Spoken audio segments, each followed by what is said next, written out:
Sabe aquela pergunta, como é que o mundo vai acabar? Pois é, ela é uma das mais antigas que existem. Hoje, a gente vai mergulhar em como a teologia cristã tenta responder a isso, através de um campo fascinante chamado escatologia.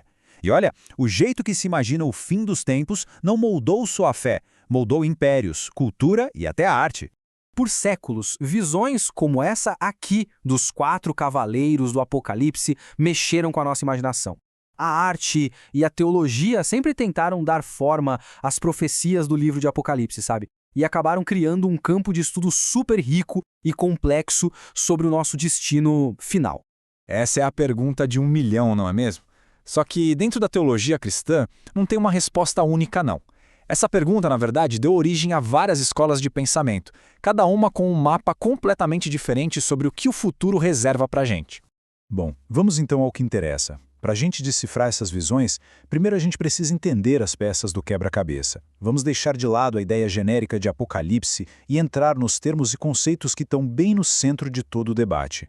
O nome técnico para esse estudo todo é escatologia. É a área da teologia que se dedica a pensar no destino final da humanidade. E no meio dessa discussão toda tem um conceito que se destaca, que é o ponto central de quase todas as divergências.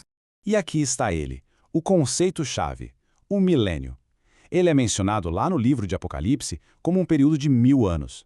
O jeito que cada um interpreta esse período, se é literal, se é simbólico, se já está acontecendo ou se ainda vai acontecer, é o que no fundo divide as diferentes visões sobre o fim dos tempos. Então, como é que os teólogos interpretam esse tal de milênio? Basicamente, a gente pode dizer que existem 3 respostas principais: o amilenismo, o pós-milenismo e o pré-milenismo. Vamos dar uma olhada em como cada uma delas desenha um futuro bem diferente. Começando pela visão amilenista. Esse A, no começo da palavra, significa não. Então, de cara, já dá para sacar que é a visão de um não milênio, literal. Essa é muitas vezes considerada a visão mais tradicional da igreja, defendida por muitos dos reformadores protestantes. Certo, então o ponto crucial é o seguinte: para os amilenistas, o milênio não é um reino futuro de 1000 anos aqui na Terra. Na verdade, é um período simbólico que está acontecendo agora. É o reinado espiritual de Cristo através da Igreja, que começou lá com a sua primeira vinda e vai continuar até a segunda. O mais interessante nessa linha do tempo é como ela organiza tudo visualmente. Percebe como a era da Igreja, o milênio e a tribulação correm em paralelo? Eles acontecem ao mesmo tempo. E tudo isso vai culminar num único grande evento futuro, a segunda vinda de Cristo, que traz junto o juízo final e a nova criação. E essa visão tem uma linhagem teológica de peso, viu? Figuras como Agostinho, Martinho Lutero e João Calvino são só alguns dos seus defensores mais influentes, o que solidificou bastante essa posição ao longo da história da Igreja. Foi Agostinho de Hipona quem primeiro organizou essa visão de forma sistemática, defendendo que o reino de Deus já estava presente na Igreja. Séculos mais tarde, os reformadores, tipo Lutero, pegaram essa ideia e ajudaram a popularizar essa interpretação. Agora, vamos mudar completamente de perspectiva. Se o amilenismo vê o milênio como algo simbólico e presente, o pós-milenismo tem uma visão bem mais otimista, mais progressiva do futuro. Como o nome pós já sugere, que significa depois, tudo gira em torno do que acontece antes da volta de Cristo. A crença central aqui é que a influência do Evangelho vai crescer pouco a pouco até que o mundo inteiro seja, de certa forma, cristianizado. Isso levaria a uma longa era de paz e justiça na Terra. E só depois dessa era de ouro, o tal do milênio, é que Cristo voltaria. A linha do tempo aqui é bem linear, bem direta. Começa com a era em que a gente vive, onde a influência da igreja vai crescendo, isso dá início ao milênio, a tal era de ouro. E só no final desse período é que Cristo retorna, mas para um mundo já transformado, pronto para o juízo final. Essa visão foi bem popular, principalmente entre teólogos puritanos e de Princeton. Nomes como o do grande avivalista Jonathan Edwards e, mais recentemente, teólogos como R.C. Sproul são frequentemente associados a ela. Agora vamos para a terceira visão e, em muitos círculos evangélicos hoje em dia, a mais conhecida, o pré-milenismo. O pré aqui significa antes, e a palavra-chave que define tudo é literal.